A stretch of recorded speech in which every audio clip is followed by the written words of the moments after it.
I suppose the first question, Dario, is when you've got a film in front of you, how do you start? What's the first thing you do when you're working on a film?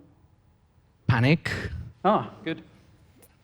Yes, that's the invariable constant. I panic. I drink a lot of coffee. I procrastinate.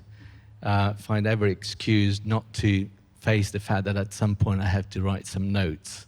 Suddenly my computer develops all sorts of issues that need to be resolved before I start working.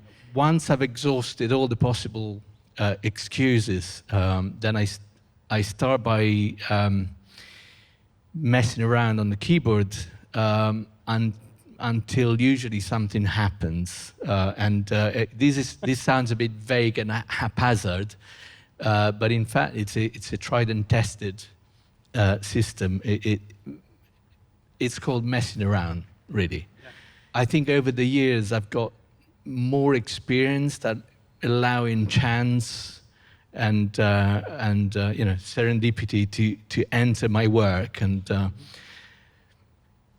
even just throwing my hands on the keyboard, eventually, if I do it long enough, will bring up something that I find interesting and might connect to some idea. There is another thing that I should say, that it's not always the same process, although the messing around is always there, but it doesn't always happen at the same time. And when it happens, it's very important. So in these two films that you're talking about, Darkest Hour and Paddington 2, the messing around happened at very different stages in the production of the film. With Joe Wright, I'm really quite lucky that I have a very unique relationship, or I've had a very unique relationship until now, where he asks me to write music before he shoots the film. So that is done on the basis of the script, or in the case of Atonement, the novel, because the script wasn't even ready. We've done a couple of movies where the script wasn't ready when I started thinking about the music. And that is very interesting, because you read the novel, or you read the script, or you talk to the director, in this case Joe, and some ideas will come up. And so when I start messing around, it's very free. I don't chase any particular image or any visual idea.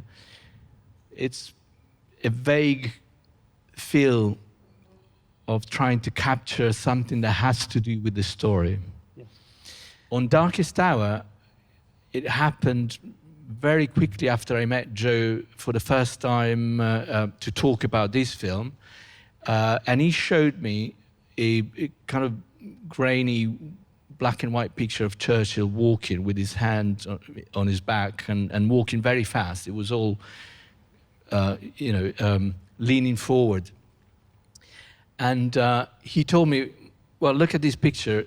You know, Churchill always comes across as a plump, slow person, but in fact he was full of energy, and he was walking very fast, he was moving very fast, he was thinking very fast, he was doing everything very fast. And so I went home and I wrote a few fast pieces just for piano without thinking too much. I mean, it was really a way to throw something at Joe that he could start reacting to. Could latch onto. Yeah. And one or two of these pieces he really liked. It's a little bit like with the typewriter, when the idea came out, I just wrote 6 pieces for typewriter solo, and then gave it to him, and he said, "Oh, this is interesting. I like this," and then immediately there is a conversation going. Yeah. Okay, so you like these 2 pieces, but you don't like the other 2 pieces. What is it about these 2 pieces that you like? And so you start developing, from a starting point that is quite solid. Does it make it easier for him, do you think, to shoot the film if he's got some idea of? Some of the scenes that you've worked on, obviously, there's actual music in the sequence, isn't there, that they have to be synchronized with? Well, those ones are slightly different, because there is a necessity for the music to be ready by the time he shoots the film. Yeah. So I'm talking about. It'd be interesting to talk about those as well, because they provide a brilliant starting point sometimes, and they They did provide a brilliant starting point for Anna Karenina, for example. Yeah, it was quite carefully choreographed around the... Right. So a lot of the scenes were actually choreographed to the music, and Joe was listening to the music when he was thinking where to put the camera and what to do with the camera. But the other, what I was describing earlier on, was a much vaguer, not particularly aimed at a specific scene in the film way of working. And I think it's interesting because that way, if you avoid completely the visuals, if the music connects to something, it's not something visual by definition, because there are no visuals. It connects to something else, and that something else is possibly more important. It might be... It's the essence of the thing. It might be that, or it might be a different point of view on the story where it might give you a different reading of something that is already there. Yeah, I've heard you've said that to me before, that you're kind of looking for, almost you're looking to put in something which isn't on the screen. Yeah. Which is quite different to how some composers will score exactly what is on the screen. It's more about what... Or at least something can't. that is not obvious. You might see Gary Oldman that walks fast, but you might not immediately connect it to an inner energy. But once the music is there, it becomes easier, and then the energy might be there in other scenes where he's even not doing anything. He might be sitting on a chair, tapping his fingers on the armrest. It enables you to give a sense of energy in all the scenes. Once you establish that connection, then you can use it again and again as a shortcut. Yeah. Incidentally, the black and white grainy photograph was a con. It wasn't Churchill at all. It was Gary Oldman in a costume test. But Joe didn't tell me until later. He just tricked me. But it was a good trick. Is that the essence of directing, do you think? Deception. It's interesting that you bring this up. It reminds me of the very first conversation I ever had with Joe, where we talked about the opposite, which is truth with a capital T, if you want, and so this was on Pride and Prejudice, which is a costume drama, and everything that you see or you hear has been put there. It's a construction, but at the same time, you aspire to reach some kind of artistic truth. Some universal truth that people can connect to. So yes, it's fiction, it's deception, but at the same time there is an aspiration to do... Reveals an underlying truth. Well, that's the aspiration that's anyway. What you hope for anyway. Yeah. Paddington. That's a very different sort of a film. So I was working on both at the same time. Far fewer air raids in that one. Yeah, it was a slightly schizophrenic time. Paddington was the exact opposite of Darkest Hour, and I started working quite late in the process when there was a very well-established temp track on the film already. And the temp track was made of 30 different composers, all of which the director loved. And all these pieces had been in the temp for quite a while when I started work on the film, and it was hard. It's no one. If you watch Paddington, he's really cute and funny, but there was nothing funny about working on the soundtrack of Paddington. I think I'm still reading. I'm still licking my wounds. But I'm glad that it was a rough ride, but it was good to get on the other side, and having done it, now I'm really pleased about it, and about the music that came out of me also at some point when I completely let go of the temp. Yeah. I convinced the director that it really wasn't the way to go forward. Me trying to be 30 different composers. I mean, it's, on my best days, I just about manage to be myself if I'm lucky. From that point on, when he understood that I couldn't chase his temp, and he let go of it. Yes. That's then one of the worst things for a composer, isn't it? To have not only a temp score, but a good temp score. The good temp track is impossible to replace when everybody. It's not so much the director. It's a slightly evil part of the process when if the film is good and it plays well, no one's want to change a thing. Yeah. And so you end up being kind of forced to follow the temp track, whether it's good or bad. No one wants to change anything. And if the film is bad and it doesn't work, everybody wants to change the composer because it's about the only thing you can change at that point.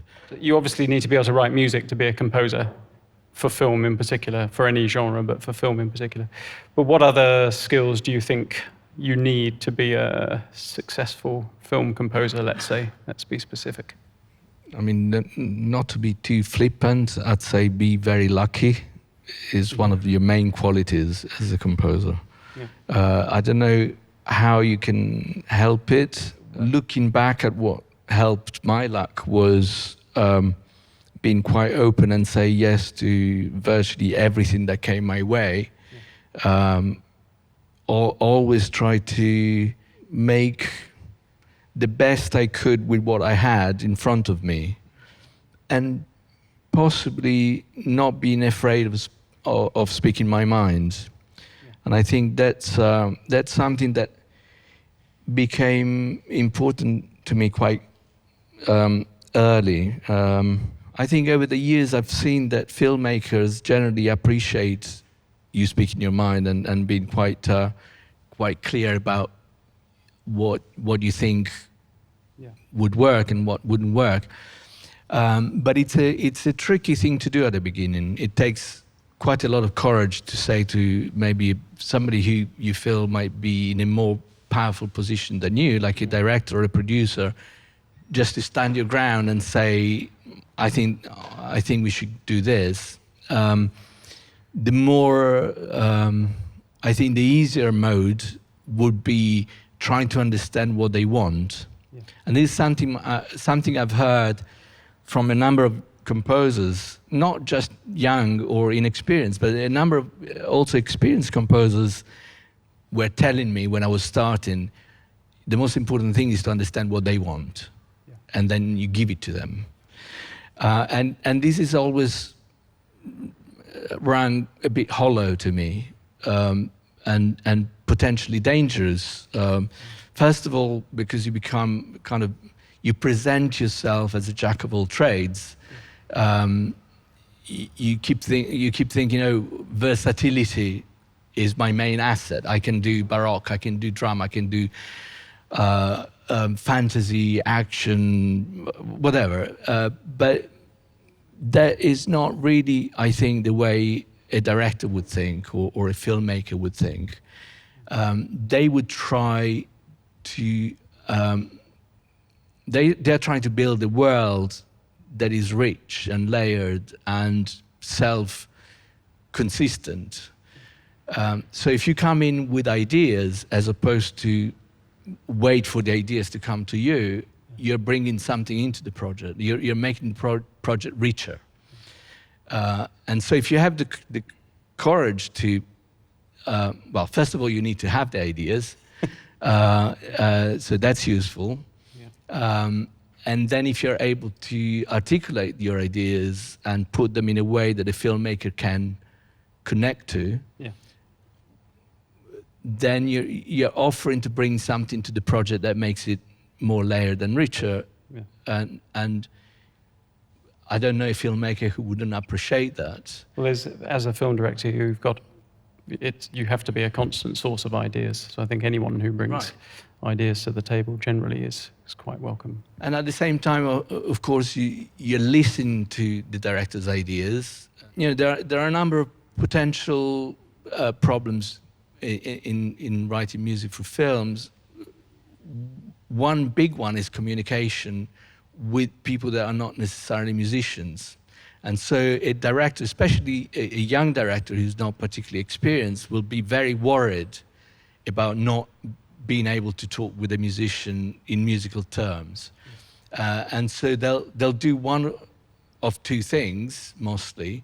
Either they'll try, if they have a little bit of musical knowledge, they'll try to talk to you about style, which is a really dangerous thing. Maybe we talk about it later. Like, I'd love something jazzy here, or I'd love something romantic here. And these are kind of really dangerous generic labels that are not very helpful. Even worse, we'll start talking about major keys, minor keys, instrumentation, clarinets for you, essentially. Yeah, which is crazy. I mean, they would never say to an actor, here you've got to pull this muscle here, or you've got to lift that eyebrow. It just wouldn't work like that. I suspect they probably do, but I don't imagine they get very good results out of it. But it'd be madness. I think a good director wouldn't do that. Or the other thing that they would do, like the Paddington director, would put a temp track of pieces that kind of work locally and they like, and say, can you do something like this?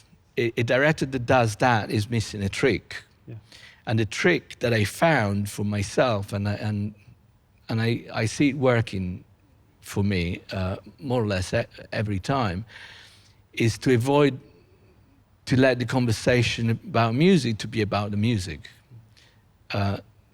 Just as I imagine a director would talk to an actor about the inner struggle of a character, or the I don't know, the inner thoughts of a character, or what's the back history of a character, and then let the actor flesh it out. I always find that talking about character, motivation, inner thoughts, background story, in other words, talking about the story of the film, or what is the propelling engine of the action, is more useful than talking about the music. And it's a territory, it's a language that we all understand. If we talk about, for example, what's happening about a completely still character who's not moving, the camera is just fixed on the character and nothing is happening. Well, can you mark with the music the moment when perhaps this character is taking a decision that will change their life forever? The course of history, in the case of Darkest Hour, I guess. Right. And so, yes, of course you can mark a moment when something changes from one thing to another with the music. That's what music does best, really. Yeah. And so immediately you're talking about the same language. You're not talking about major keys or minor keys or clarinets or... I guess it takes a director with quite a lot of confidence in their own process and their own thoughts to allow, to trust in another person to deliver what they have as an idea in their own heads, I suppose. Yeah, it takes some experience on the director's side and some intelligence is a big word, but I'd say yes, that's what it takes. And most of the directors I've found are intelligent people. It's a difficult job to do. You don't chance upon the job of director. It's difficult to do badly, never mind well. Right. Yeah.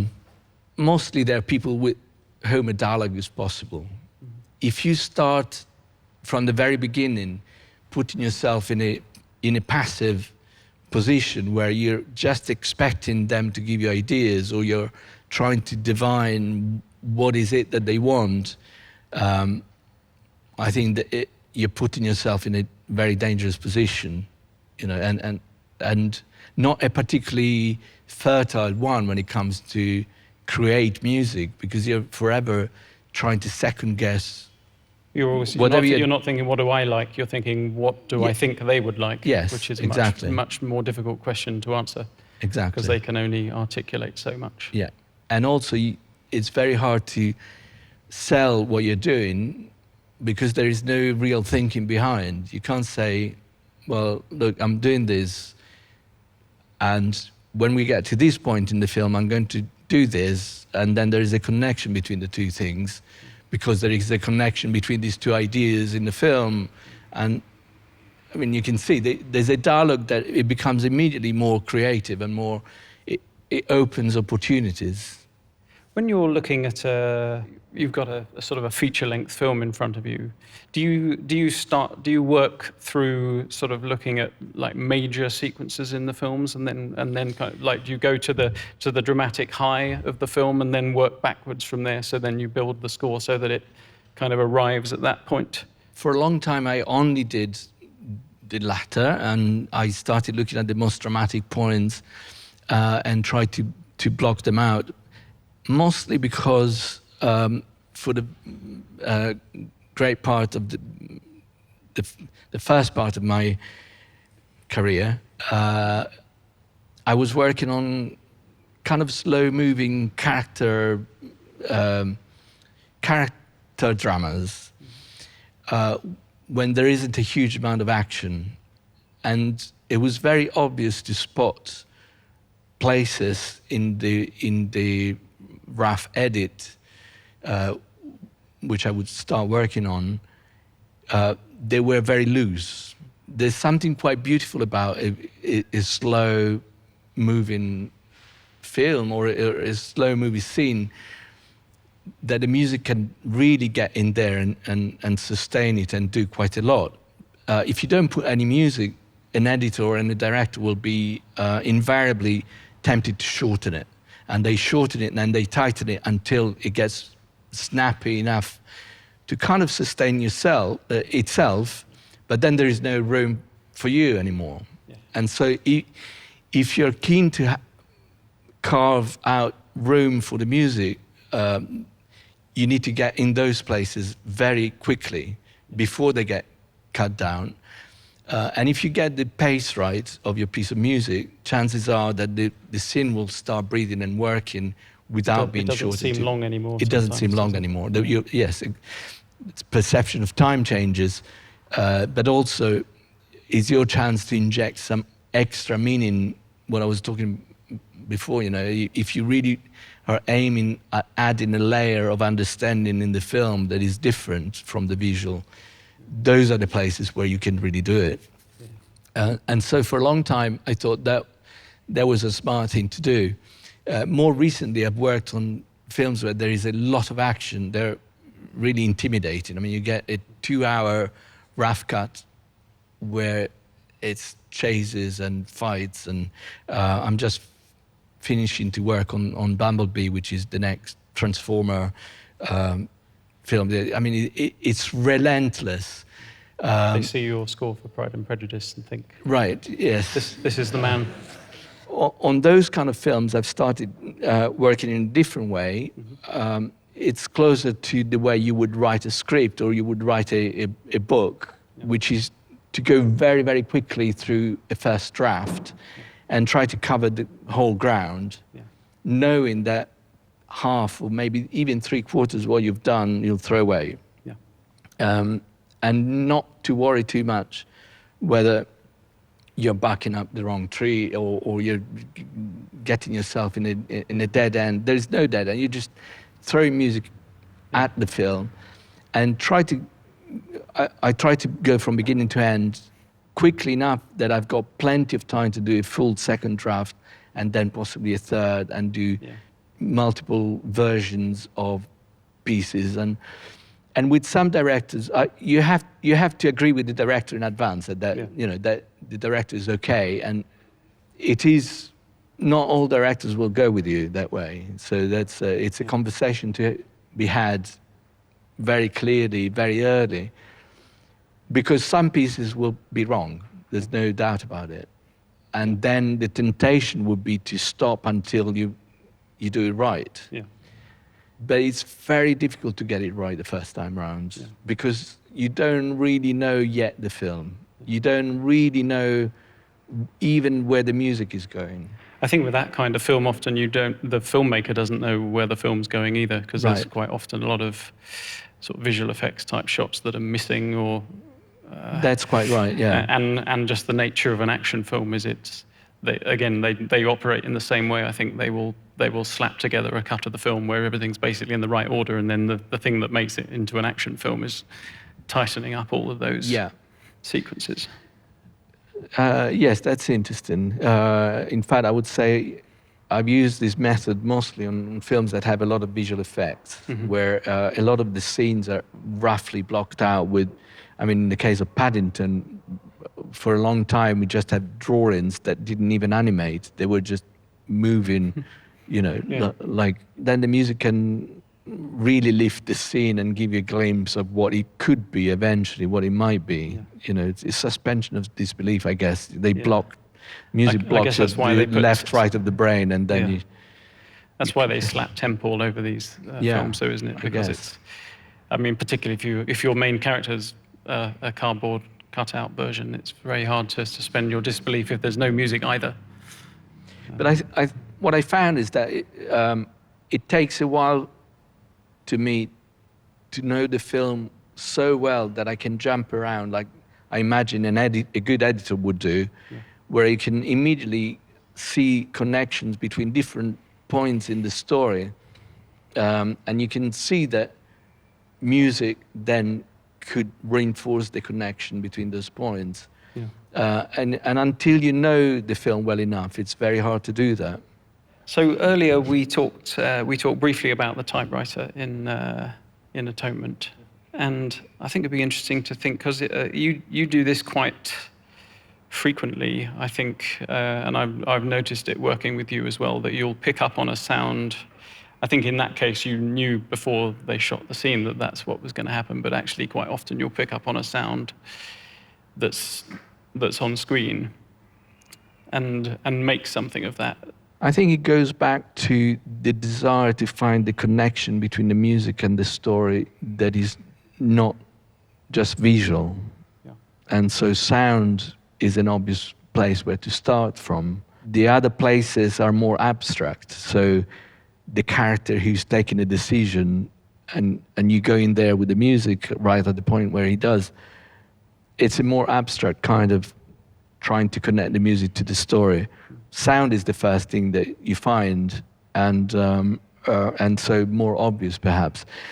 It can become a gimmick and a gratuitous display of technical proficiency, but I think there are places where it's perfectly justified, and it kind of in Joe's film, I think in every single one of the films I've done with Joe Wright, there was a very good reason, or at least if it's not a reason, a very good excuse to try to do that. And it has to do with the point of view. Who's doing the looking? Who's watching when you're looking at the frame?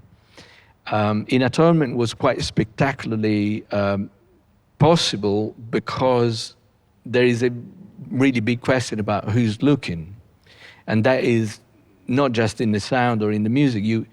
I don't know how many of you have seen Atonement, but there are scenes that are seen from, say, a window of a house, and then the film progresses in time, and then you realize that you're seeing the same scene again, but this time it's seen from another point of view, and you realize, oh, time has jumped back. I'm seeing the same thing again. There's no warning for this. It's not like there is a blurring or there is a spiral that tells you this is time later. Yeah, sometime before. No one tells you, but of course you realize you're seeing exactly the same scene from a different point of view. So that question is in there. There's a spectacular reveal eventually in the film, and I would suggest if you haven't watched it, you should, and I'm not going to ruin it for you.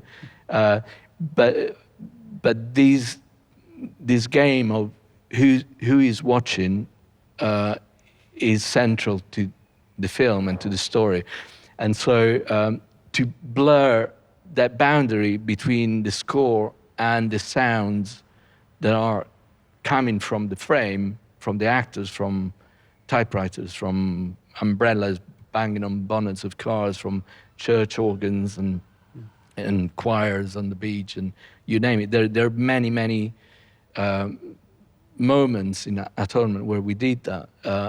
I think it was perfectly justified. But in all the other films that I've done with Joe, there was some kind of experiment of that kind, where in Anna Karenina you're in the middle of a ball and you hear the orchestra, because there is an orchestra. You can see the orchestra playing, and then suddenly that all gets sucked out and you hear one violin and a few instruments, and you realize that something has happened to the main characters where they don't see anybody else. They're the only ones dancing in the middle of the hall. And you know that there are hundreds of people, but you can't see them anymore. Yeah. And so there is also, there is that change in the music that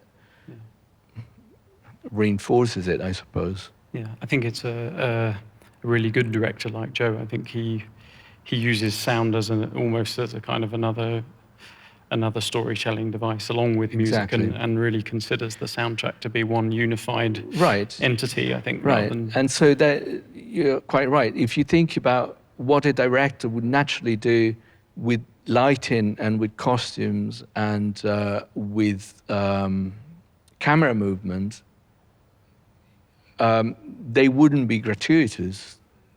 Every one of these elements will try to make a point about what it is that you're seeing.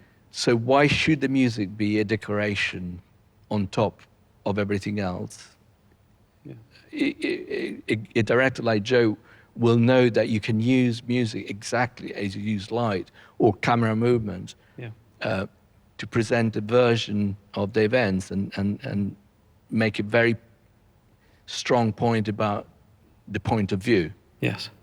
Did he talk to you about the sort of Dunkirk, the long tracking shot on the beach before he shot it? Because obviously without he did, and what he music, said was that he didn't want any music there, and for a long time there was this kind of attrition war where I was saying, will you let me try to do something? Maybe we can, it might be interesting.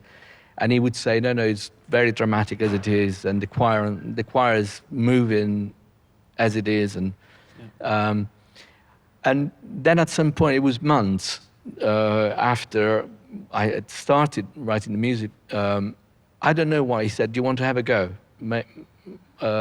Maybe he was relaxed enough that we had covered almost everything else, and he was very happy with everything else. And so at this point, it was.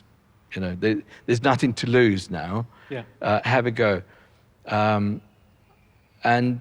So I had an idea that was quite clear, that the music would start early and then would find the choir on the beach and merge together, and then the camera would move on, the choir disappears from sight, and the music continues, the score continues. And so there was this merging between the two.